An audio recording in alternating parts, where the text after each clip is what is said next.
বাংলাদেশের শর্ত মেনে নেওয়াই ভালো ছিল।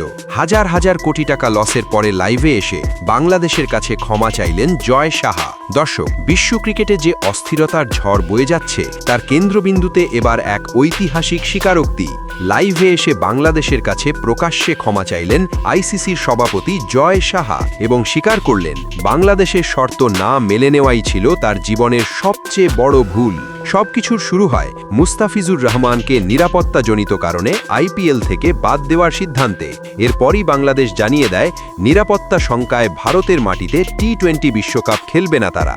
এই বিষয়টি নিয়ে বিসিবি সরাসরি আইসিসিকে প্রস্তাব দেয় ম্যাচ অন্য দেশে সরানোর বা নিরপেক্ষ ভেন্যু, কিন্তু সেই প্রস্তাব এক কথায় নাকচ করে দেন আইসিসি সভাপতি জয় সাহা। জয় সাহা তখন স্পষ্ট করে বলেন, বিশ্বকাপ খেলতে হলে ভারতের মাটিতেই খেলতে হবে। এই একগুঁয়ে সিদ্ধান্তের কারণেই বাংলাদেশ বিশ্বকাপ থেকে সরে দাঁড়ায়। বাংলাদেশের জায়গায় সুযোগ পায় স্কটল্যান্ড। বাংলাদেশ না থাকায় টি-20 বিশ্বকাপে দর্শক আগ্রহ কমে যায়, টিকিট বিক্রি মুখ থুবড়ে পড়ে, সম্প্রচার আয়েও ধস নামে। কিন্তু তখনও বোঝা যায়নি সামনে অপেক্ষা করছে আরও বড় ধাক্কা।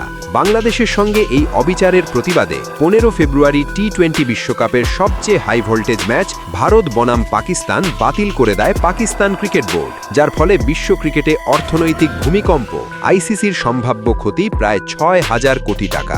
এই ভয়াবহ ক্ষতির হিসাব সামনে আসতেই লাইভে হাজির হন আইসিসির সভাপতি জয় সাহা। লাইভে তিনি বলেন, বাংলাদেশের শর্ত মেনে নেওয়াই ভালো ছিল।